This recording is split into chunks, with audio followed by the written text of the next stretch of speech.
Zittel for Los Angeles. It's all brought to you by Oscar de la Hoya's Golden Boy Promotions and sponsored by Hennessy. Never stop, never settle. Bet Online, your online sportsbook experts. Uncle Bud's Hemp and CBD. Relax, recover, reset. Also in association with Masculine. It's mentality. Don't be a man, be the man. Gymshark, the official apparel sponsor of Ryan Garcia. If you have tickets for tomorrow night's event at Crypto.com, well, we look forward to seeing you there. If not, please go to Axis.com. They are available on their website. And, of course, you can stop by the box office at Crypto.com Arena and get yourself a seat for tomorrow night's action. Well, fight fans, then, we welcome you to the official weigh-in. We're going to do our preliminary fights first. This will be the first 3 bouts on the card, starting at 2 p.m. when the doors open, and then we'll go live with our DAZN worldwide feed at 5 Pacific. So let's bring these fighters up in this lightweight attraction. 4 rounds scheduled with Abdiel Padilla and Miguel Gayona.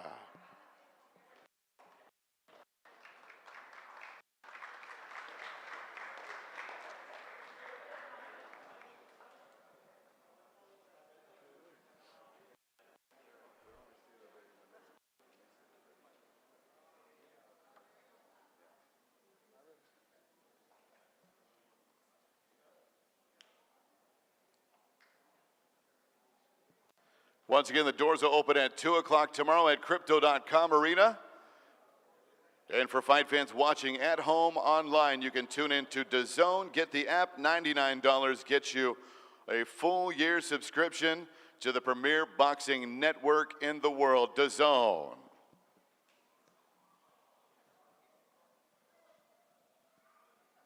And making his way up to the stage, please welcome from Caguas, Puerto Rico, Abdiel Padilla.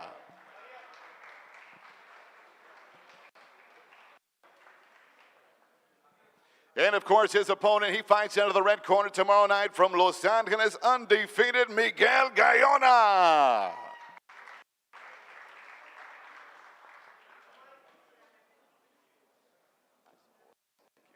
Padilla will be first on the scale. From the hometown of Miguel Cotto, Caguas, Puerto Rico, his 4th professional fight. Here's Abdiel Padilla.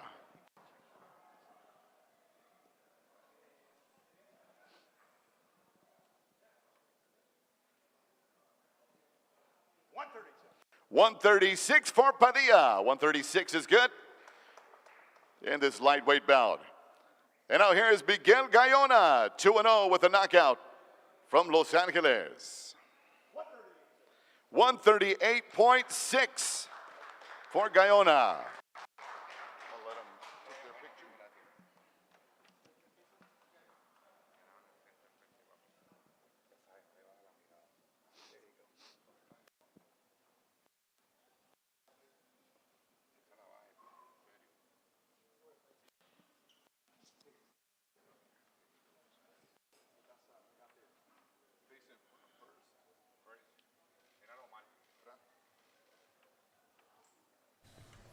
What's up, everybody? Welcome to the Porter Way Podcast. We're live right here at the Garcia Fortuna Weigh-in. Puerto Rico and Miguel Gayona, the undefeated lightweight from Los Angeles. Put it on us. We got to show people what we're working with today. What we working with today? What's that guy right there in the middle? What's his name? I forgot. And ain't got no audio. And Hall of Famer, by the way, in case you did not know. Congratulations. Here we go. Turn us up. We're here. Hey, Carson, say something? All right, we are ready for our second bout on the card. You got to bring it close. No, I'm good. Bring it close to your lips. Get off. Guadalajara, Jalisco, Mexico, Enrique Bernal. Turn the stage down a little bit more. From Mexicali, Baja California, Diego de la Hoya. Turn all the sound around us down. No, you can leave it. Yeah. You can leave it like that. I'm messing with it. Yeah. Tell everyone to be quiet while we're recording. First up on the stage, and here comes Diego de la Hoya, returning I forgot to the ring from on the episode this past week when you weren't sure if the music was playing that I started off with Unleash the Flutes. Oh, what are you talking about? And somebody tweeted me and they were like, "Yo, Unleash the Flutes, that's classic." Because you couldn't hear the song. Oh, right. And that was on the beginning of the Blueprint too, maybe. Unleash the Flutes on him, Guru. Oh, okay, I got you. Yeah. And they were like, classic. I was like, yeah, I forgot I said that. Fair enough. I know you had Jay-Z knowledge. You got all rap knowledge, huh? Don't matter. You don't discriminate, Skill, huh? soul, truth be told. Okay. I'd probably be Talib Kweli. Okay. What the hell y'all talking but about? I did 5 mil. I He said he used to rap. He wanted to rap like Common Sense. But I did 5 mil, and he hasn't rapped like Common Sense. All right, here is Enrique Bernagh, first on the scale. It ain't bad. 125.2, Bernagh, 125.2. Listen, we got Sergio Mora coming on the show today. We're gonna talk a little bit through the weigh-in until the main card gets started. So, with that being said, what's up? What's up, man? What's going on today? Ant, man, you had a good show yesterday, man. Yeah. We had a good show. No. You had a good show yesterday, man. We had a good show. No, you watched it or something? No. Okay, that's crazy. I replayed it in my mind though. Okay. Yeah, kept coming back to my man Ant. Okay. As it always does. Yeah, I said, you know what? That kid's flourishing. Hey, I woke up with some knowledge from Shawn Porter this morning. That's all right. Oh, yeah. He gave me some knowledge. He gave me some pointers. I'm trying to get in the game like Sean. What was funny was somebody on the YouTube comments said that Ant has been like quiet the last few weeks before this last show. They're like, man, we got to hear more from Ant. He's being quiet. And then this week they were like, yo, Ant finally chimed in more. I said, yeah, he was slow playing you guys to drum up interest. He was being quiet. I feel like we all just kind of had those shows where we just don't, you know what I mean? We don't really force it. I mean, we don't talk just to talk. Oh, yeah. Yes.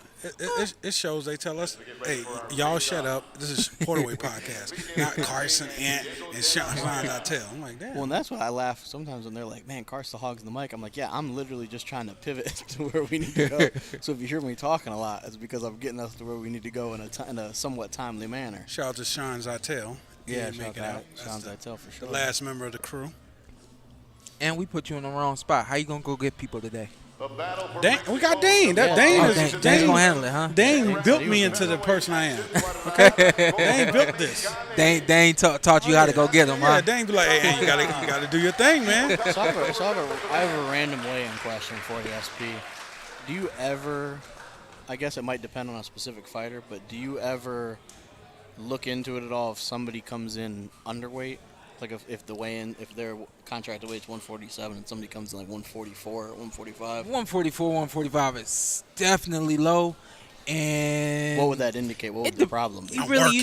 You don't really look into it unless it's okay. So like, there's a difference between me making 145, 144, and then a guy and I'll say Adrian Bronner making 144, 145. He came from 135. Yeah. So it makes sense for him to still fight at 47, but be a little bit lighter. So you look at that and you say, okay, yeah, guy moving up, it makes sense for him to be a little lighter. But hypothetically, you got Errol Spence Jr. weighing in. Yeah, you got Errol weighing in at 145. It's like, why'd you go so low? You'd actually ask, Errol, like, hey, why'd you go so low?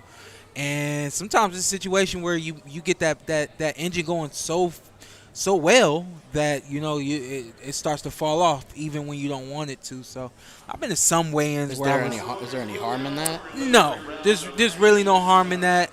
And you're obviously going to rehydrate as well. I was going to say, I think the only thing is you want to make sure that you can give the body more.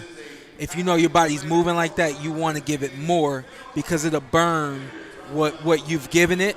And so it's burning. You got to keep giving it more. You know what I mean? Question: You ever came into the ring plus 160 on fight night? Oh, how are you gonna ask me that? I said you didn't have. I said plus 160. That's all I asked. Okay, that's a yes. Thank you. I was just wondering. I'm not gonna speak for all welterweights, but I think a lot of us can tip the scales at close to 160, if not plus. 175.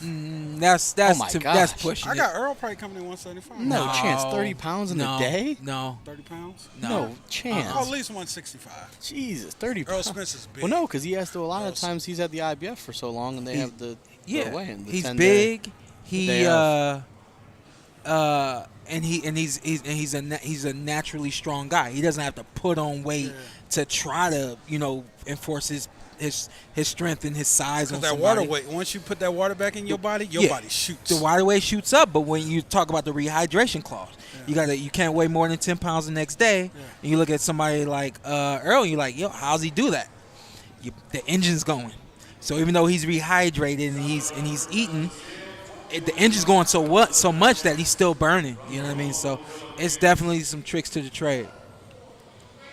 104.2 for the Filipino. Minimum weight is the funniest weight class name of all time. 105? Ready to Yeah. step on the Carson, can you scale make from 105? Puerto Rico. No. I don't think my leg could make 105. Yeah, I'll have to trim my whole body off. Yeah. I'd weigh in as just a head. Who can make 105? No. Zittel? Not even Zittel can Zittel. make 105? Nah. Zittel would look like a house compared to those guys. Minimum weight just sounds so funny. It's like calling heavyweight maximum weight. Yeah, right. I was going to say something crazy, but at the end of the day, these are men fighting. You're like, nah. Say You're what? minimum. I was going to say something wild, but these are men fighting. Yeah, no need. okay. No need to I say feel like I anything could crazy. take a big shot from, like, just cock back, and let me see if I could take a minimum From weight middleweight, shot. yeah. No. To the chin. They're not going to be To clean. the chin? To the chin. No. I'm taking I was to thinking the of chin. the belly. No, forget it. You just going all out. You going all the way, huh? Yeah. If you're going to hit me in my chin. Nah, don't hit me in my face. Nah, Nah, I just thought about that. Yeah. Nah, they're flipping me over. Carson, just when they coming in, squeeze your stomach together. It's not gonna help. That one squeeze of ab. Someone's gonna squeeze out of me if they get hit in the body shot. Hey, worst kind of worst, they get me with a good shot. I might pass a little gas. That's about it. I think it's gonna be a little bit worse than that. I don't think I've ever passed gas from a punch. I can't imagine being in a fight and hitting somebody in the body and they just let Biscuit go. Like you have to chuckle in that moment. Let the ones that go that vibrate. Is that a pager going off? It's usually grunts or moans. Mine would be like a yelp. Does that sound? Is that evil? As a fighter, for you to number one want to make somebody bleed, like you want to make somebody bleed. Yes. And then is that evil? No, that's you're a warrior. Okay, and then the warrior other mindset. thing is like to want to make somebody grunt. Yeah. and moan. Like when I play football and you hit somebody, you look back and you see they getting up slow. Like, oh yeah, Yeah. you felt that one. Yeah, you felt that one. It's the same sound. Like one time, we got Dane, our merch guy. He a quarterback. One time this dude sacked him. Dane took like 10, 20 seconds to get up. Remember that, Dane? He doesn't. He can't hear. He said he doesn't remember that I one. was telling him about the time when you play quarterback and you got sacked and you took about 20 seconds to get up. He not up. He said he didn't remember. The DDA, like, man, how you just gonna bring Dane in? Yeah, man. My high school we were notoriously terrible during my tenure. So What's up now? a lot of pressure on me as a quarterback. That dude looked like a million people I know. I thought you were gonna say it looks like $1 million. I think I did too. When he was going to $1 million. That's a sharp fit. So Ryan's shirt yesterday, I think I would wear that. The shirt he had, no, that vest, that big. Hey, I think I wear it. Look comfortable Is as hell. that vest stylish, you guys? First off, I'm sure that it's, in the 90s it was. I'm sure that's expensive as hell. Me and Dane was talking about it. I know that was expensive, but It don't really matter when you got that ice on, though. It looked comfy. That ice is official. I just don't care how much something costs. I'm not going to put it on. I'm saying If I don't like it. I'm saying the you know. cost is what's going to prevent Yeah. me from wearing it. Oh, not, okay. Hey, not encourage me to all wear it. bad. Okay, I thought you were encouraging me. Like, hey, you're knocking it, but it's expensive. No, it looked comfy. hey, Dane, can we talk about Sean? We went shopping with Sean yesterday. Oh yeah. He gonna look clean tomorrow night, boy. Just for you. Out on Rodeo Drive. Listen, let me. So I have a suit. It's actually here now, but the call yesterday was your suit might not make it until Monday. And so I went out yesterday, you know, being my cool self that has to be fly no matter what. And I actually bought the exact same suit that's coming in, or same, you know, color and style that's coming in. And I thought to myself, why did I buy the same suit? I should have bought a different, you know, color or whatever. But I went on ahead and did it. But man, they was good down there. Shout out to Giorgio Rossi. Y'all ever downtown in the Fashion District? Go ahead and check them out. Human was the guy that hooked me up, man, and it was good, man. I'm sharp. Yeah, hey, did you get the hat? Did you end up getting the hat? Hell yeah, I got the hat. Come on, Hey, now. man, I can't wait for. I was Carson like, to see I had to ask him. I couldn't ask y'all. You was hyping me. You was hyping me, not even knowing which hat I was gonna pick. So you didn't count. And so I had to ask the guy, say, hey, does this go with the outfit? Is this going to be all right? The hat I told you, right? No, not the hat you told me. Well, he's selling the hat, so clearly he's going to say the hat That's goes what I with said. it. He was like, he looked at it, and he slow played that hat me might have on been it. in the inventory for like 3 years. Yeah, he was like, it goes with it, and then looked at one of his coworkers. That's the bottom line is I gotta try it on tomorrow before I leave the room. Yeah. If I'm good with I was it. surprised how quick you picked out the suit, but it makes sense now that you said you already, like, you kind of went with the same. He was loving me though, because I was hyping Shawn up the whole way. He's like, yeah, that's your guy right Yeah, I was keeping an eye on Shawn though. I was, you know. If I anybody don't think needs a anybody hype was man, ordering. I know Ant was chirping at Ryan yesterday on some, you know, Shout having out to some Ryan, fun. that's my guy. But Ant will hype you up to the fullest. Hey, I get Shawn kids hyped. Here I am. like I'm not the hype guy. I feel like you're I'm the not. opposite. I feel like Ant and I are like the devil and the angel on the shoulder. Yeah. And it's like, yeah, do it. Out of like, nah, And it you looks you terrible. usually over here on my right Yeah. side. I'd be like, so. Shawn, man, you looked amazing. Da, da, da, da, da. That was terrible. Yeah, bring it down to earth. Yeah. Carson will humble all your dreams real quick. Have to. It's the world we live in. Yeah, you're right. I ain't mad at you. What we waiting on? Who we waiting on? Oscar and No, so next one will be Richard? Ricardo Sandoval and David Jimenez, it looks like. Okay. We'll bring Sergio on for a second. Where's Sergio at? I'm gonna text him. Yeah, you can. Sergio looking real irregular today, so he'll blend in. I couldn't even find him. Yeah. No disrespect. He ain't a Larry Wade or nothing. You know, Larry Wade gonna always be on point. Oh, what's Shout- funny is I can see shout out to Larry Sergio Wade. through the crowd. Oh, I see him. So I'm going to see if Yeah. he looks at his phone and sees Shawn text, and he's like, yeah, no way.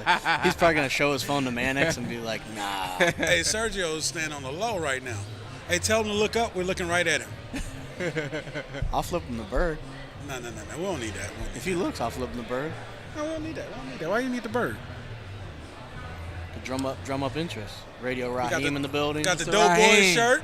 That's a Sir? solid shirt there. What's going on, man? Hey, that's top 5 shirt right there. Yeah, that's top 5 shirt. That's quality. Yeah, that's top 5 shirt. You knew what you was doing when you got that shirt. Get the black. Come on. I don't feel like you black enough to say the blacks. Can't say the black. You want to bring him on real quick? You want Do it. come on the show real quick? Yeah, Come on the show real quick. and got a new podcast. Okay. Is it just me? Let me check Kidding with me? That mean I get one of these shirts? too? Yeah, we got you. We definitely got Okay, that's the price of admission for me. I need all Shawn Porter swag. Stop it. Let's go. How come I can only wear something in the left ear? I feel like you got my swag every Saturday when you go to a fight. Let me tell you something, Shawn. First of all, when I started covering boxing, and you were in the amateurs. Oh, no, I wasn't. No, I wasn't. Bro, I started covering pro. boxing when I was a teenager. Okay. Yes. No, man, when we first ran into each other, though. Well, I yeah, was that's pro. because you were a pro and I was Okay. covering pros. Okay. When we first met each other, I had a microphone in my hand. Yeah. This is what I'm saying. Okay, gotcha. So there were a ton of boxing press. Most of them writers were getting the main spots. But they were coming up in sweatpants, flip-flops, tank tops, raggedy mismatched sweatsuits. And from day one, I came suit and tie, suit and booted, not because I was trying to stunt on everybody, but Stand because out. because the boxing environment that I watched as a kid on television, it was a special event. Fight night was like a regal, classy event where you came out and showed respect for the sport. Yeah. So I came that way from the beginning, from day one, and I must say that now, if you look at the press box, There's still some raggedy-taggedy cats there, but most people at least put on a button-up shirt. Yeah. I'd say maybe 40% of them even have a sport coat on. Yeah. And I attribute that to the long, arduous journey I started by going completely suited. So you think it's you that did it, huh? Raising the level of fashion. You raised the bar. I brought it back. It's not like it was mine to begin with, but I respected that era of boxing. I think not just ringside, in the ring and in the surrounding events like this one, we should have that kind of level of respect for the sport. And you mentioned the journey. Congrats on the new podcast. Thank you, sir. That is very kind of you to mention. I swear, stop touching the microphone. That's very kind of you. Had some great guests. Let the people know who've been some of the guests so far. Right, well, my pioneer guest was Questlove. You know, he had just won the Oscar. At the root of the podcast, you might say. At the Oscar event that some people may remember. You know, it was the first one that actually had a combat sport element to it. We had Jon Stewart on there, Clarissa Shields, who, you know, would be no surprise, is actually my favorite episode. And I'll tell you why. Because not unlike Shawn, I was there for the beginning of her career. And I had spoken to her so many times in this context that I was worried, like, you know, I don't even know if I should do this because I don't want another long-form boxing interview. That's not what this show is about. It's about the fight in people, but not necessarily boxers. Yeah. But she was at summer camp, and I invited her there, and I asked her to do the show, and it was like, I'm not going to pull out. So we went ahead and did it, and I got to tell you, the way she opened up and the things I found out about her, she was willing to share because she was so generous. Yeah. Her story it's incredible. Like, the fight inside her, you see it in the boxing ring, but it happened long before she stepped through those ropes. So for her to, like, share that journey with me and us to have a brand new conversation after all the conversations we'd had in the past, let me know not only this show was onto something, but fighters and the kind of fights that we talk about and analyze are often so specific to the opponent across the ring, we seldom look at the fight inside themselves. And I like to think that part of the reason my show's about that is because my boxing interviews are somewhat about that. I had to get in touch with myself and figure out when I couldn't cover boxing because nobody could. It was out of the ring. And the only fights that were being had were in England. And I was in America, and we couldn't get to that side of the pond because of COVID. I was like, well, what am I missing about this sport? What is, like, the root of what has me covering boxing so passionately? Because it ain't the money. You know? And when I realized it was really the part of the fight that's inside of me about being the voice of record and being able to bring people's passion and triumph and the adversity that everybody faces day to day into the light. And when I talk to people like Shawn, who's, like, incredibly generous, he's always down to do the interview. He's been through the sport from at every level. To watch somebody's journey like that, I'm now been covering the sport long enough to have been at the beginning and the end of many careers. That art, to take that journey with so many exceptional fighters is what this show's about. And it's about fighters that are outside of the sport of boxing. What's the name of the show for everybody? Till This Day. Till This Day. Okay. Shout out to Deontay, of course. And Seconds Out. You started that August 4th, 2006. What was your first interview? And why did you decide that? Seconds Out started in 2006. For Radio Rahim, it was 1998. That was YouTube around back then? It was Max Boxing back then, and it wasn't YouTube. It was boxing websites. And so what I did, I was at Fortune. I was at Wildcard Boxing Gym at the time, and it was Freddie Roach's gym, but there was no Pacquiao yet. It was the tail end of James Toney's career. And because I wanted to be a director, I had already been a broadcaster since high school. I had, like, a radio show on campus in high school, went to Performing Arts High School in the Bay Area, all that stuff. But I was thinking, like, you know, I'm going to start directing, and I was film loading for major motion pictures. But at the time, it was all film. It wasn't this digital stuff. And so you had to either be in the old boys club and let these ACs, assistant cameramen, bring you up and show you the game. And, you know, being a young black guy, fortunately, I was skilled enough, and they were kind enough and fair-minded enough to give me a shot. But they ain't going to get you to the director's, you know, chair.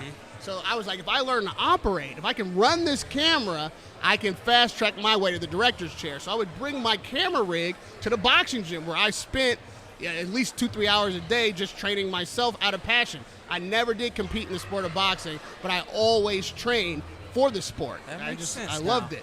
So I brought my rig there, and I started shooting sparring sessions because I was like, well, if I can keep the shadows right, you only get one shot at this, and this is like, for me, a drama that's playing out in front of me every Monday, Wednesday, and Thursday, every Monday, Wednesday, and Friday. I started doing that, and what I didn't realize at the time was that boxers are the only major sport that don't watch tape of themselves. Any collegiate sport, any basketball, football, baseball. It's just the way we're brought up and we're trained. As amateurs, we don't even have the film. There's no need to watch the film because we're so steady. Tournament. Fight. Yeah. So then when you turn pro, it's a thing you learn how to do.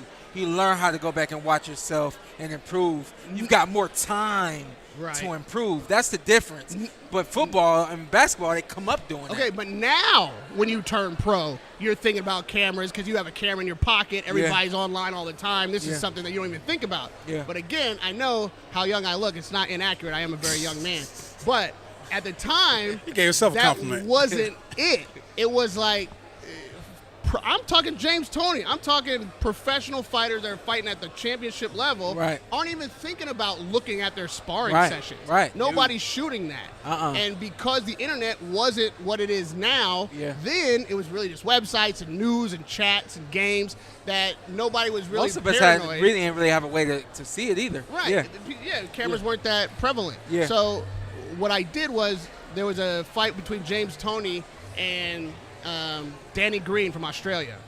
A fight that never got made in the ring for a ticket, but it got made in the gym for what I like to call gym wars. And I happened to be there that day. I shot that thing, and it had some news value, and people wanted to see it. And the main boxing site at the time was Max Boxing. Second South didn't exist. Max Boxing was the premier boxing site. And so ultimately, I'm going to shorten the story a little bit just so you can see how we got there. I and Doug Fisher, who's now the Ring, magazine editor-in-chief, put that fight online. I called it Gym Wars. He called the fight. I did the color because I was there. Nice. I gave and we did it like we was on HBO. Nice. And that created a show called Gym Wars, and from then on, I started shooting, setting it up, shooting sparring sessions. And as the internet got more popular and people started to understand the long reach of the internet and that these things never go away, of course, everybody in boxing thinks they're reinventing the wheel. So they're like, well, now we can't let people see us sparring, which I still think is bullshit. But they were like, we can't. So it got harder to get people to agree to let you shoot their sparring sessions and put it online. But while I was doing the show, we started to create new elements of it. I would do replays, and then I started interviewing the fighter before the sparring session, then after the sparring session. And as the content got thin in the ring, the audience was like, well, let's hear more interviews to keep talking to these guys. So I started covering boxing for Max Boxing. And now I own Max Boxing. Seconds Out, we're all partners, and that's how Seconds Out came into the fold. So it's all one big family now. But it started really at the beginnings of the internet. And now I'm trying to credit myself with everything, but I am saying that I was at the forefront pioneering not just the way boxing's covered online, but even as normal as you consider it now for fighters to be watching their own sparring sessions and analyzing that. I was giving those tapes to Freddie Roach because he was using it and then showing the fighters what they were doing wrong, and they were building during the training camp. He recognized the value of it. And that's something that just didn't exist before I started doing it. Let me say this, man. We're about to go to the stage for the official weigh-in. Radio Rahim. Is that what we still call you nowadays? Of course. All right, I'm just making sure. All right. And let me say, this is a perfect segue to the new generation. Not that Ryan's a rookie, but he's that new generation of fighter. He thinks the internet has existed since the beginning of time. Yeah, of course. And so all of that social media and stuff, none of that is a replacement for what you have to do in the ring when the cameras are off. Absolutely. And all the likes and can't get you up off of that canvas. So I'm looking forward to seeing this guy's future in the sport and what this new generation considers to be a real warrior mentality. I think new generation is going to help boxing. One question for you before you go. I said this yesterday, just trying to kind of give the disclaimer. I personally don't believe that social media is in the way of his career in the ring. What do you think? I don't know that it's in the way of his career in the ring, except that if it becomes a distraction out of the ring and he thinks that that's the way to legitimize himself as a fighter, then it gets in the way of his mentality. Yeah. I don't think that anything that's happening on social media helps you Yeah. once No, that bell rings. Yeah. And you're Rahim, I was saying they're next generation because I feel like that's what we need in boxing. We Mm-hmm. got it. We went into this box and we won't get the hell out of it. That's what. I think on the one hand, Canelo is right in telling him you need to accomplish before you start criticizing the best in the sport at the time. Yeah. And Yeah. I think social media takes you out of the mindset of being able to achieve before you start to criticize. Yeah. And that is where social media might make you delusional about where your standing is in the sport and what you have, the right to say. Levels. Got you. There's Hey, man, levels go, to go, this. go do some Grab work. a shirt. Thank you for Grab having a me shirt. on, man. Yes. Always. We're going to do this again. What size you wear? Well, XL, because, Get whatever you want. Get whatever, Yeah, get whatever you need. for real, I'm a medium, you know what I mean? 111.2. All right. For the Costa You went Rican like this. from I'm like, what you saying? You got David titties? What's the What problem? size is it? I'm saying that, the XL might be deceptive, you know what I mean? Make sure you got I the train right- with The Justin Costa Rican Zucco is this sure you ready got for the right action, size, and Sean. here comes his opponent from Rialto, Ricardo size? Sandoval.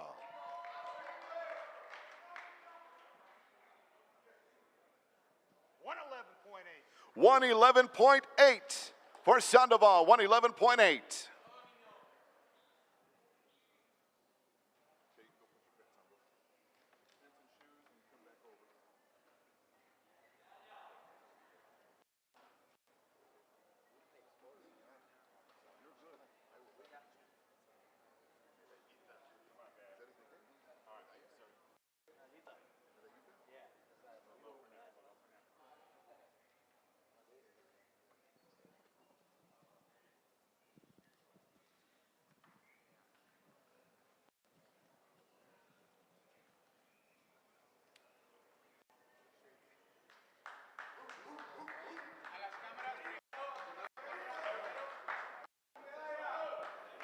David Jimenez Medallita from Cartago, Costa Rica takes on the Rialto native. 20-1 with 15 knockouts. Ricardo Sandoval, this eliminator in the flyweight division for the WBA. The winner gets the champ. This will be live first up on DAZN tomorrow at 5 p.m. Pacific.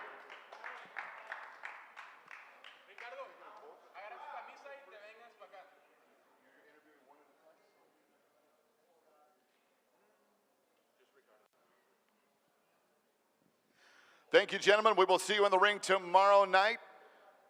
As now Ricardo Sandoval will exit the stage and head over to our own Beto Duran. Beto, take it away.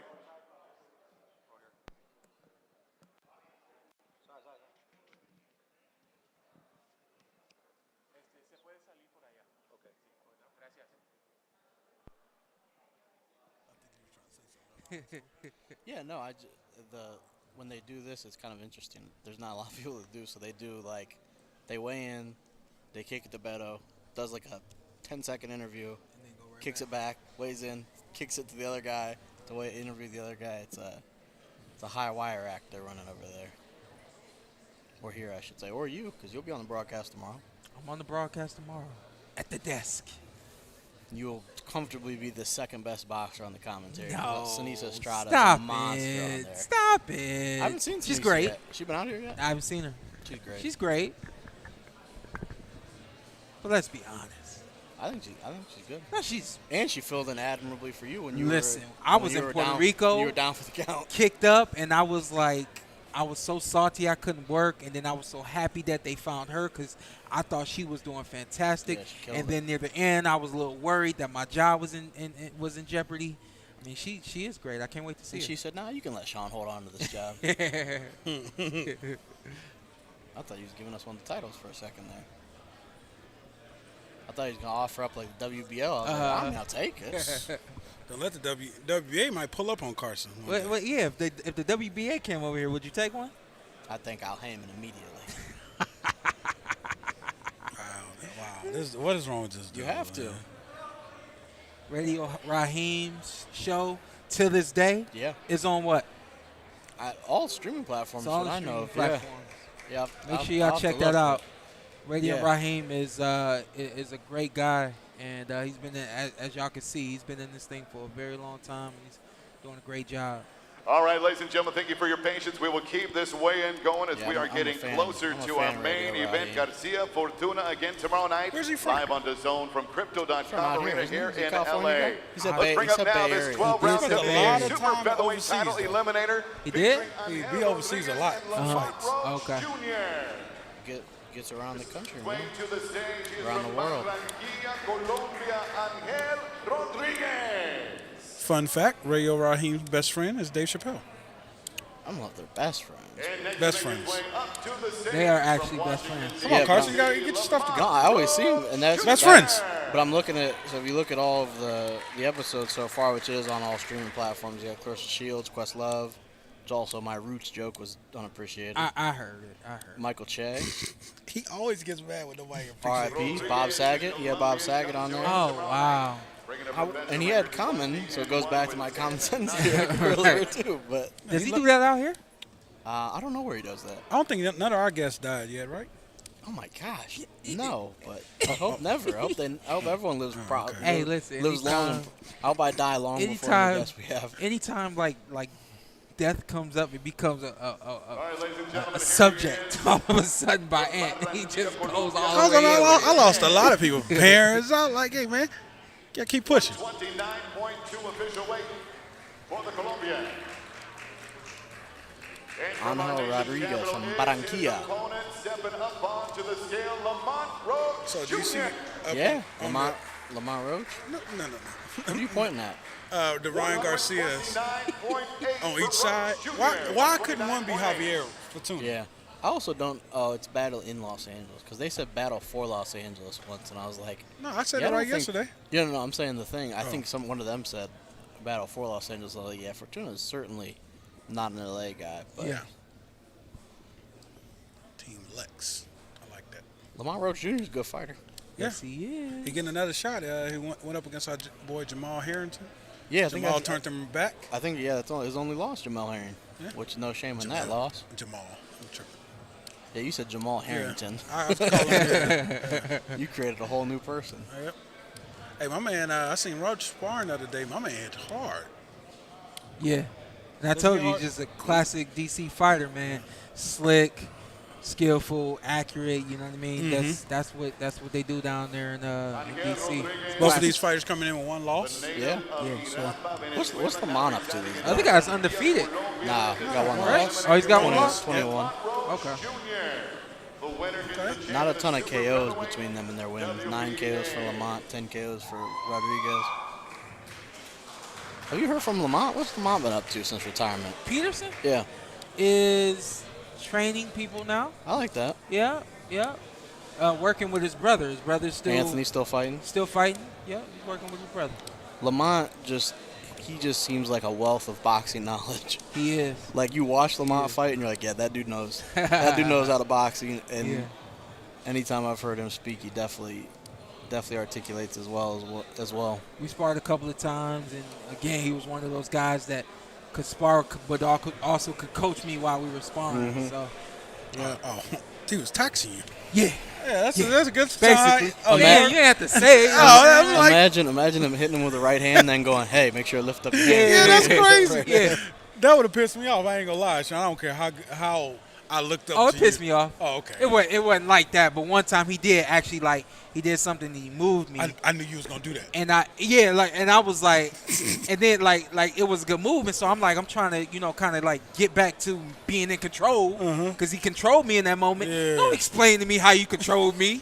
I did get pissed. I think he had a somewhat underrated career. Wow. Lamont did. I feel like he was in there with a lot of great fighters. Yeah. And, I think his career is a lot like him.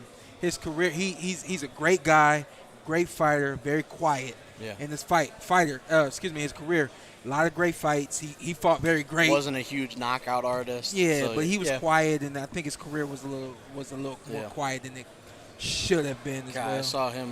I saw him get knocked out by Matisse in person. I was like, phew. Yeah. Matisse is another one that at Matisse's peak, Jesus. Yeah, That kind dude, of like oh my a overnight God. situation too, Yeah, where it's like good. there and Matisse, then, dang. He was Was on a little bit of he a was run. flattening people. Then ran into Danny Garcia, huh? Yeah. Yeah, Matisse was a monster. Well, Danny got him in the very last round, wasn't it? Something like that. I think so, yeah. But Angel acted like it was first. Angel was wilding. Angel was wild. Now that I think about it, Angel reaction was like it was a first round KO. I remember thinking that Danny was losing the fight and was going to lose. And then when he knocked out Matisse, I was like, I got all the respect for this man. Oh, I thought you were about to say I could beat him. No, I was like, wow, that's something. Yeah, that's something. Yeah, I thought he was on the verge of losing that. Oh, y'all need more chat interaction. My bad. What we got up in here? Yeah, you holler and tell me what it's sounding like, y'all. What it's sounding like? Is it sounding good? Because in my Sorry, ear, wasn't paying attention to the chat. Hey, who's that called us out? I appreciate you calling us out, Christian. Hey. Do you? Yeah, I respect. Yeah, without the fans, we're nothing. That's true. Hey, I don't think we're anything. I don't even think we're anything with the fans. Come on. Hey, yeah, if y'all want to get it, go ahead and roast Carson. No, I'm saying we ain't saying. No, I'm with saying. the fans? Yeah, that's what I'm saying. I'm Go ahead saying and roast him. even with the fans lifting us up, we're just a bunch of guys. Hey, man. we out here. We got you here, so that's halfway. Yeah, man. We're gonna get you in New York. No. Okay. What you want to chop cheese? What I need to get you to New York? It's gonna take a lot more than chopped cheese. Okay. I can What have. time do they say the DAZN card starts tomorrow? Somebody said 2 p.m., but Well, I think they said the doors open at 2. Does the broadcast start at 4, maybe? Yeah, I don't know if I'm going to make it over there in time for that. man, I don't know why they're not televising Southern Fighters. I think everything actually is televised here. I think the first part's on when they do like before the main broadcast, or maybe maybe YouTube potentially. Somebody said 3:30. Okay. No. 216-330-440. Holla at your boy. What's up, y'all? First off, if you were trying to do the Mike Jones number, that was backwards. No. Hey Carson, I was like, People put Ohio area codes in the chat, okay. and somebody said 330. Oh, yeah, shout out to 330. I thought it was what's 281-330-8004. No. Hit Mike Jones up on the low because Mike Jones about to blow. Hey, we're going to Houston next week? No, I'm not. I've been thinking about it. We got it. I ain't you just go. I can't do 2 weeks. Speaking of Yeah, Houston, me neither. I know. Just don't go. Don't go. It's not worth the house. Yeah. It wasn't that rest the house. We got a good. Shout out to Trade Day. We supposed to go down on Trade Day. Yeah. Sean. We got a good verse from speaking of Houston rap. Chameleonaire did a feature verse recently. About the Porter Weigh? No, I wish. Also, Chameleonaire, I think. Do not say it. What? One of the most underrated rappers. Do not say that. I was gonna say I do think he's underrated. Not one of the most underrated, but he I think did maybe the best as far as, or one of the best as far as business. Like I think he got on like the tech business like really early in his career, and so you'll see him speak at like conferences about like billionaires and whatnot, and I'm like, oh man, Chameleonaire. Yeah, don't judge a book by its cover. I'm a big Chameleonaire. Hey, Christian, we definitely got the chopped cheese. It was fire, and I'm ready for one right now. Shout out to the Mixtape Messiah. They asked if we were getting any more interviews today. We are getting Sergio Mora. Text him. He said after Ryan Garcia weighs in, he'll come over. And I did holler at Ak and Barack. They might come over today right here, but they might also come to the barbershop a little bit later. We had DK's barbershop. That live is at 5 p.m. today. So. Somebody shouted out 513 That's Natty. Natty, Shouted out Big Crit. Shout out to Big Crit, one of my 3 favorite rappers of all time. Go. Hey, Rachel, I got Ryan Garcia beating Jake Paul. He's a real boxer. My man, what do you say? Y'all don't give wrenches? Francis Bartholomew? Or nothing. What type of perks this channel has? Hey, man, we get merch. Hit me up. Wait, what did they say? I don't know. I was kind of confused what he was saying, so I kind of tried to make it. Oh, yeah, I don't know. You said Rences. I thought you said Rancis Bartholomew. Rences. I was like, nah, he's getting smoked by Gary Antoine Russell. When is that fight? We always chop it up with the fans. You can always reach out to us. Probably won't get Shawn Porter, but you might get me. You won't get Carson either. No, yeah, you're not going to get me. Ronnie Rios. Come around here, man. Carson, how do you feel about Adrian Broner come back? Somebody want to know. Hurry up. Adrian, he's the can man. He's gonna counter. What's the prediction? He's gonna win decision. He's gonna counter punch his face off. Okay. You don't think you can get him out of there? He might. If you get him out of there, it'd be late. Yeah. Okay. Yeah. I'm not sure he stops him, but I do think he counter punches him and gets a win. Yeah. Man, the vibe is cool up here, man. Everybody, we got Good time. Ronnie. Mr. Rios, what's going on, man? Not much, man. Just, Lean in a little bit to the mic. pleasure talking to Shawn Porter, you know.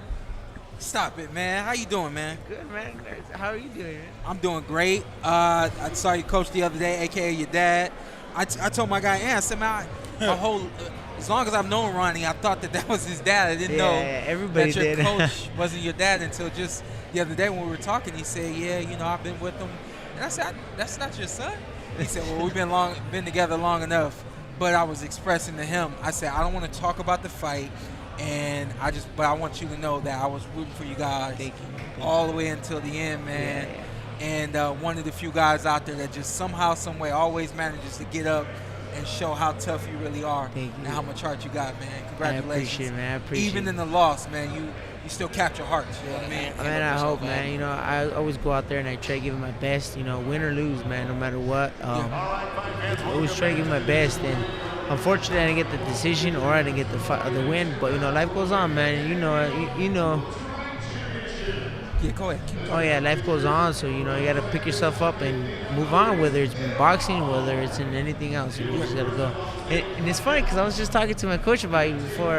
My coach right here, he's like, "Oh yeah, there's Shawn Porter." I was like, "Oh dude," and I started talking about it, and I started talking really good about you because I'll be honest with you, you're one of the few people in the amateurs that you were such a great guy, man. You're a freaking cool dude. I was telling you, you and your dad, Kenny. Yeah. I used to call him 50 Cent. I don't know if you remember. Yeah. Yeah, you guys are so cool, man. Yeah. It's been a blessing to know you guys, and I've always watched you fight too. So you just know that we were always supporting you as well too. It's a long list of us. I think we all have said that Leo Santa Cruz is the nicest guy in boxing. Yeah. It's a long list of us. I put myself second behind Leo. But you're right there with us, man. Yeah, Leo was up there. He was up there. Brad Solomon was up there too. Yeah, He's a cool dude. yeah, Brad was one of the guys. Yeah. So how you doing ever since the fight?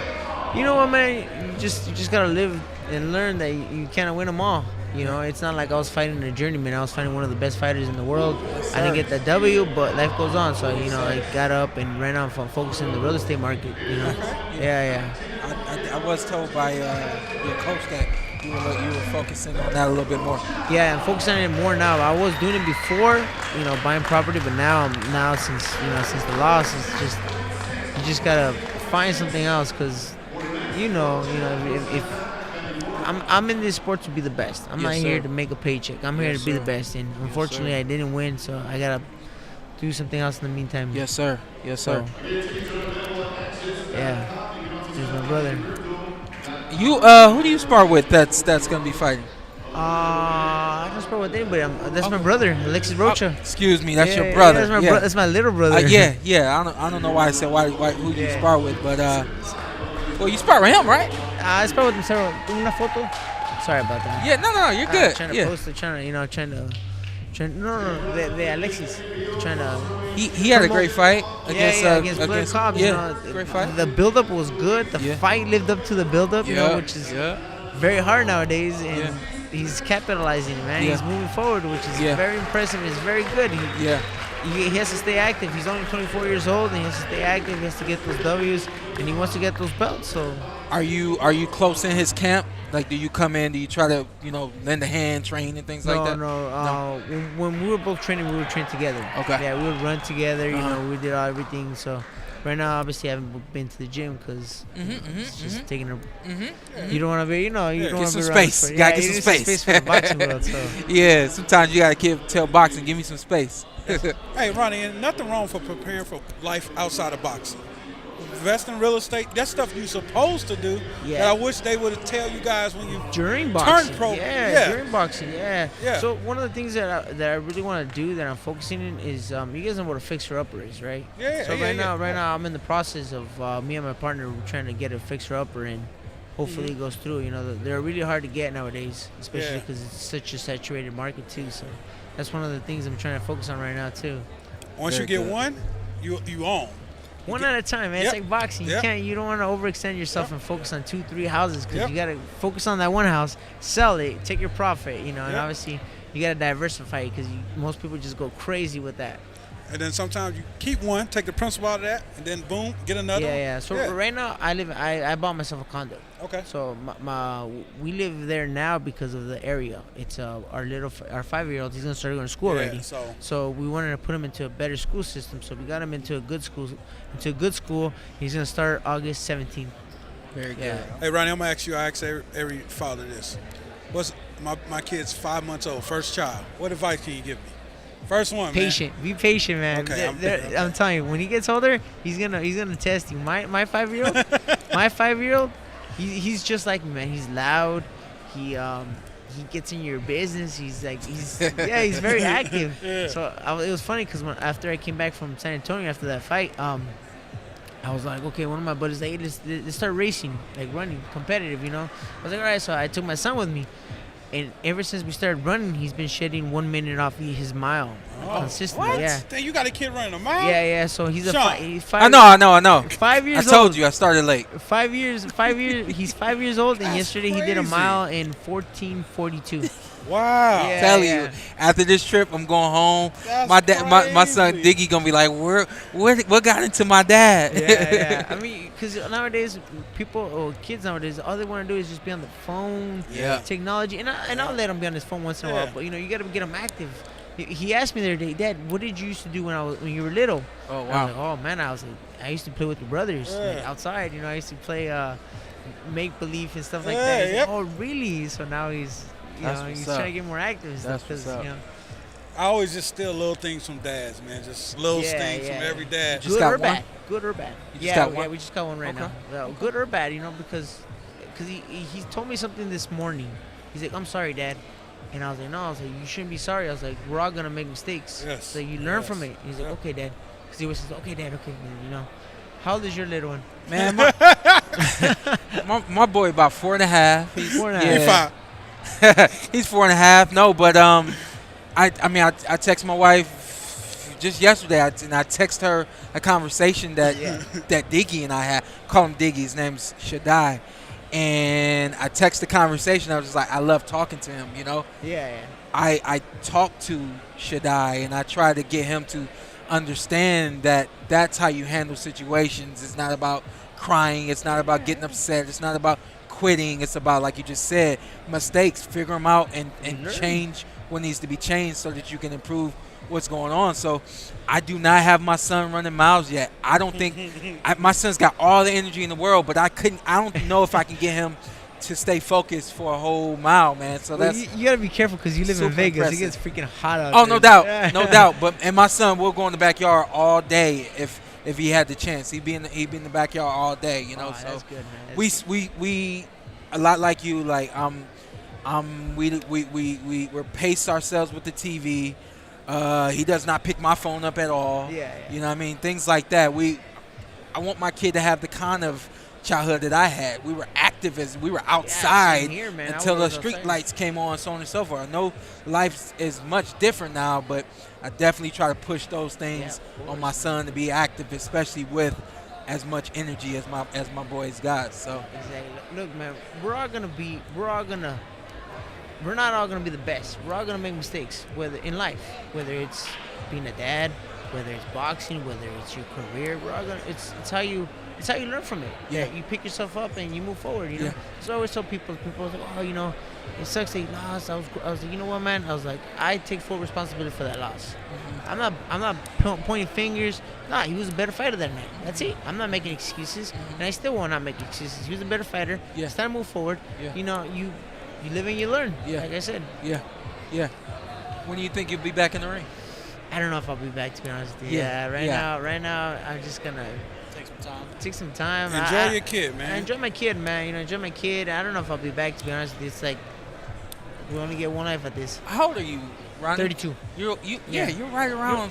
You're only 2 years older than me. I know. I was talking to your coach the other day, and he made it sound like you were 29 or something like that. No, I'm you're like, only 2 years older than me. Yeah, I was like, he said you were like, you missed the Olympics in 08.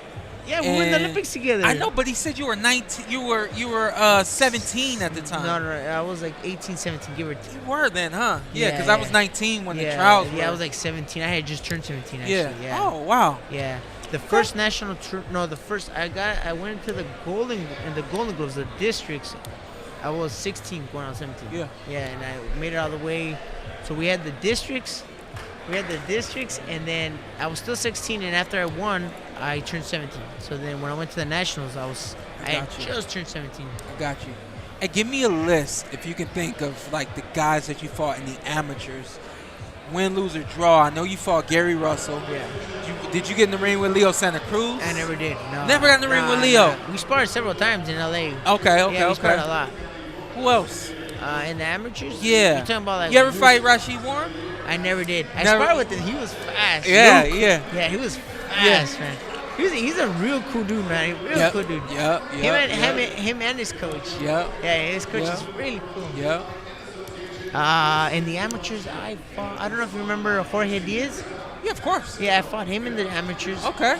That was a close fight. From what was he from? He was from New Jersey, right? Yeah, New Jersey. Yep, I don't want to say New York because they get offended. Almost said Philly. I fought him. I fought Ken Rivers. Okay. Robert Marroquin, I fought him like 3 times. Oh, yeah. You remember Samuel DePace? Yeah. He had a ton of fights. I fought him like 4 times. Yeah. Yeah. We were like 2-2, I think. Okay. I know people all the time, they want to know, we see everybody that's there now, but who didn't we see? And somebody like Roberto Marroquin, like, we knew he was going to be, and he ended up not making it, you know what I mean? Yeah, I remember when I saw him in the amateur fights, I had not fought him. I had fought Sammy DePace. Yeah. And Sammy DePace beat me, and then he went to the nationals, and he got knocked out by... I don't know, you remember that? When he got knocked out by Marroquin with the hook. I was like, damn, you don't see that in the amateurs. Yeah. We got the official weigh-in right now. Javier Fortuna is on the stage. And we got Garcia coming to the stage right now. So let's go to it.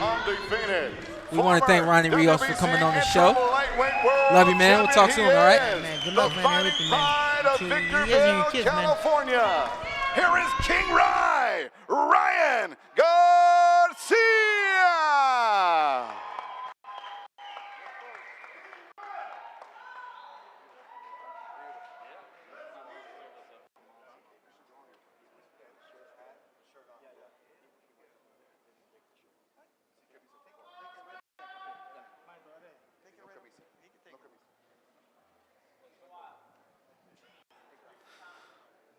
Javier Fortuna first on the scale, former three division world champion. Fortuna 139.8. 139.8.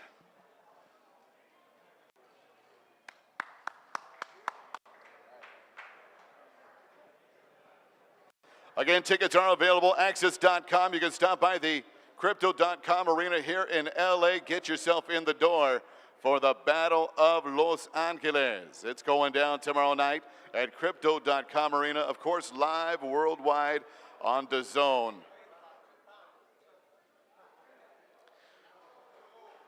And he is primed and ready to go, ready to get back into the ring.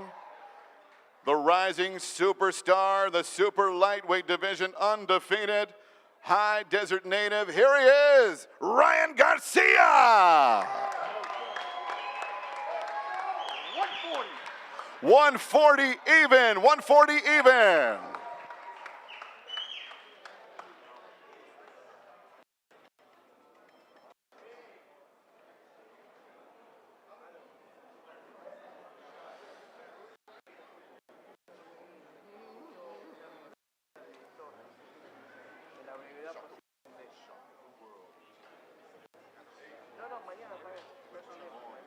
Like that's fun. Both of them came in at the adjusted weight of 140.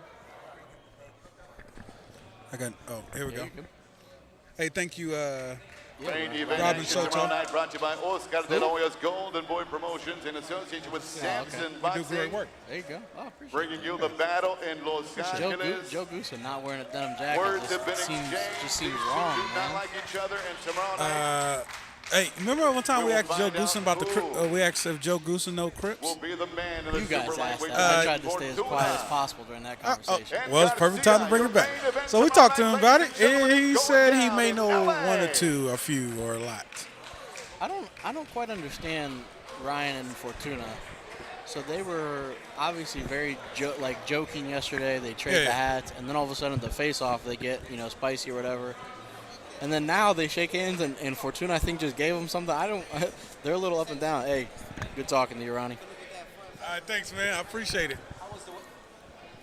The weigh-in went real smooth, no problem. They both made it 140. How was the weigh-in, guys? I wasn't watching. Joe Goosen, no denim jacket today is the hot topic. Ryan came in at 140. No, it's underneath the cornerman, whatever the hell that is. You think he's got it? It's underneath it. Yeah. So what I was mentioning was that I don't understand their energy, Fortuna and Ryan. Are they still going back and forth a little bit? Or? Well, no, not at all. So yesterday, Carson doesn't understand when you're nice and you're mad at the same time. Well, so yesterday during it's possible. But like during the press conference, they're trading hats, they're joking, it's all good, and then at the face-off, all of a sudden it kind of sparked. Yeah. And then today they're like shaking hands. I think Fortuna gave him something. They're like joking and laughing. Yeah. But then it didn't turn back up. Well, I don't know. That's Fortuna's personality. Let me tell you about yesterday. Garcia knows he needs to show. Yeah. And he knows that if people aren't chirping, I got to get them to chirp. He did that a little bit on his last fight against Emmanuel Tago. They were like really cordial during the press conference, and then all of a sudden they faced off, and he just like went 0 to 100. And I was just like, really? Yeah.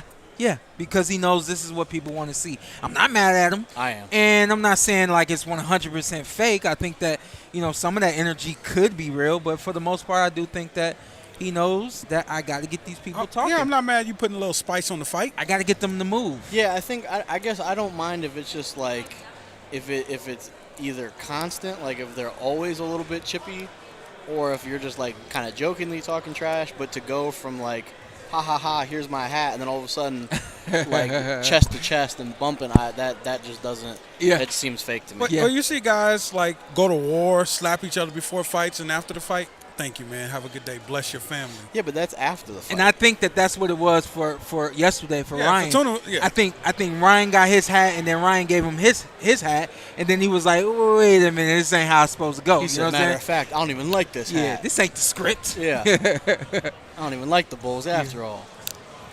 So you think there's no way Joe Goosen has a denim jacket? There's a denim jacket underneath that. No chance. 100%. That would, first off, he would pass out from the heat. There's no way. Are you just messing with me? Yeah, I'm just messing with you. Okay, yeah, I was like, there's no chance of that. Yeah. Hey, Ryan said he had like 60 of them in his hotel room or something? He said it was like, Shawn made a good comparison like on a cartoon where they just open it up and it's all the same. Oh, something you agree with, huh? Yeah, oh, man, we have a life-changing moment. I don't mind giving you credit when it's deserved. Man, listen. Jack Reese in the building? No, the last time I've gotten credit That is not Jack Reese. That's Jack Reese right there. That's 100% Jack Oh, I thought you were talking about that dude. Other guy that just walked by. Yeah, I was like, Carson. Carson's. You see why I'm trying to? I thought you were trying to be funny, I was like, Carson. But then when you said that, I was like, I said the wrong name, and then I was like, no, I didn't. That was right. Yeah, that's funny. Hey, there's fights tonight on ESPN. Yeah, ESPN fights. Sir, there he is. I'm great, man. How you doing? No complaints, fellas. Sir, no complaints. Not today, but soon. Excuse me? Not today, but soon. Not for you guys. I just complained. You got the bigger stuff. I got you. Yeah. Go get it. Very innovative with the glasses. How you doing? Yeah, there are ESPN fights, Barboza fights, Richard Torres fights. I'm trying to think. I can't think if there's any other. Keyshawn Davis, unfortunately, isn't able to fight there. I know. Where's this fight at? In Vegas? No, it's out here. It's in in Temecula. Are we going down to Temecula real quick? I mentioned. To be fair, I mentioned it, but no, we're not doing that. Yeah, we're not doing all that.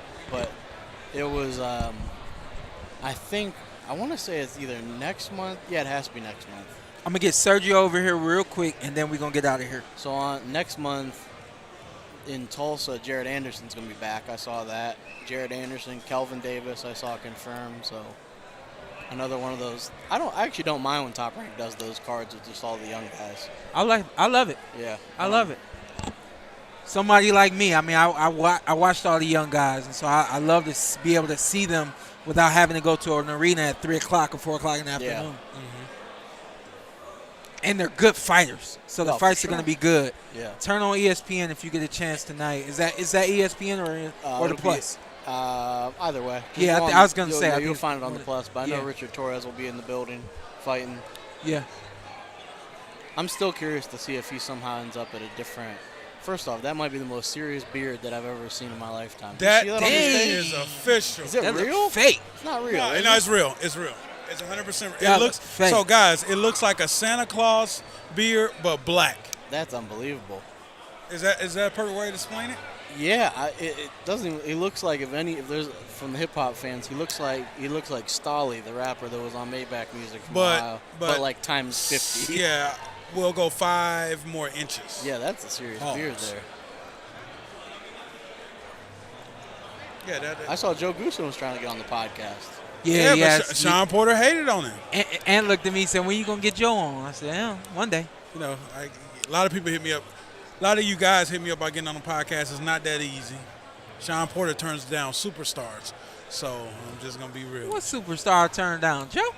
Yeah, Joe's a superstar. Joe's a legend. Don't even think about it saying it. It looks like they're throwing some shirts out. Hey, girl, throw me some. Power 106. Hey, Power. Hey. Did we get all of our shirts away? Nope. If only the merch guy was still handing shirts out. Slacking. Merch guy is packing up. Merch guy's working. I text Serge. I haven't heard back. I can't see him See anymore. Miguel either. Diaz right there. So I don't know if you. Not Miguel Diaz. What's his name? Joel Diaz. I'm about to get a shirt. They throwing out shirts. Y'all want a shirt? No. Me and Sean or Carson. When I talked to one of y'all about this, it's like they throw stuff at you want it, and then you get home, you're like, I don't want this shit. Oh yeah, we was talking about that the summer league. Yeah. Well, and I feel like sometimes when you go, like they'll throw a shirt out and it's the wrong size. You're like, oh, cool. Yeah. When you open up, it's like a medium. No. I'll put it on anyways. Yeah, I respect that. It'd be like right above my belly button. And I remember anytime, like, if you go to, like, a baseball game, if they're doing a jersey giveaway, usually it's an XL, but sometimes it's a large. So you got to go open jersey. You just can't button it up. You just got to keep it open, like Aladdin. Did we get an explanation for the 140? No, we did not. And they both what are you saying, Carson? He mad that yesterday I we had mentioned it to both of you before. Oh, like hey, are you looking? Oh, so I should have done the research. He said we should have looked at his comment. Yeah. You should have texted us. I did text you. Oh, I sent it in the group. We was looking at the comments. And you guys have both fighters on. After it's rumored to be 140, now it's confirmed to be 140. I missed the text, so it is what it is. So no, we have no clue. Okay. Wow. Hey, Dane. The rumor. You want to see if they want a shirt? Part 105. We ain't got a shirt for that dude, but you can see if the chick and whoever she's with want a shirt. He's confused. Power 105. The rumor was. Hey, we ain't got a shirt for that dude. I believe it was Keith. That's crazy. I believe it was Keith Eidick that reported that he thought it was that Fortuna was late getting started in camp, and that he wasn't sure he could make 35, and so he said, "Well, you might as well go 40." Which I guess I don't care. Like, that's all good. I care a little bit. You got to come to the ring hungry. If you make it easier for the fighter, literally. Yeah, if you make it easier for the fighter, he might miss something in training. I guess I'm more so saying I don't care in the long scheme. I don't think that impacts Ryan. It's not like Ryan Garcia can't make 135 or Fortuna. Yeah, I think it was circumstantial. I understand what you're saying. All right, my man is here. Sergio. You know how it's done. You got Latin snake. Yeah. The Latin snake. Sergio, you can hear us? You live? Yeah. Yes, sir. You getting him set up. How you feeling, big dog? Live check 1 2 1 2. Yeah. You know I used to rhyme, right? Go ahead. Spit something. I used to freestyle, but I'm not gonna make a fool of myself right now. But yeah, it's been a while. We're gonna go down the line. Hey, you start. I won a talent show in high school rapping. Favorite rapper of all time? Go.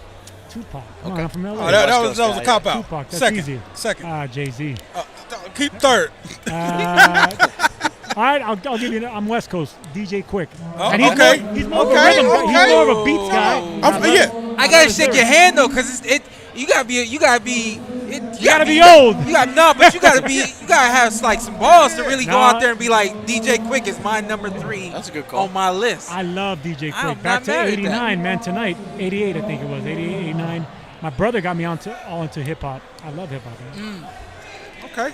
I seen you over here. You're incognito today. You staying low key. Oh, man, I'm always that way. Yeah, you know, this looks like the dodge the paparazzi outfit. No. Even in Vegas, man, where you're supposed to be flashing and styling, I go through the sides, head down. Nobody know who you is. Nah, I just keep my head down. Okay. Keep my head down, keep moving. When I want attention, I'll take the hat off and I'll swag. I was gonna ask, do you like it or you kind of more partial to? I'm in the middle. You know, sometimes you want a little bit of, you want to show out a little bit, and sometimes you just want to keep your head down, not get recognized. Yeah. I ain't mad at you. Where'd you come up with the name the Latin Snake? You know, man, it was a writer named David Avila, who should be here reporting. He's an LA writer. He compared me to a slippery, snake-like style. He says I dart in and out. And basically, the whole snake thing came from him. I just added the Latin. I said, well, I need a nickname. What can it be? I wasn't a puncher. I can't be the crusher. I wasn't babyface because I'm ugly as hell, so I said I can't be babyface assassin. I think Danny Jacobs questioning you being a puncher. Nah, man. The thing about that is he got overconfident. He got overconfident there. Oh, okay. That's it, man. It happens to Man, everybody. give yourself some credit, bro. Hey, listen, man. I'm just telling you the truth. He got overconfident. I chin checked him. That's as simple as that. You make it sound like y'all wasn't in the ring. So what do we think about the fight tomorrow, Sergio?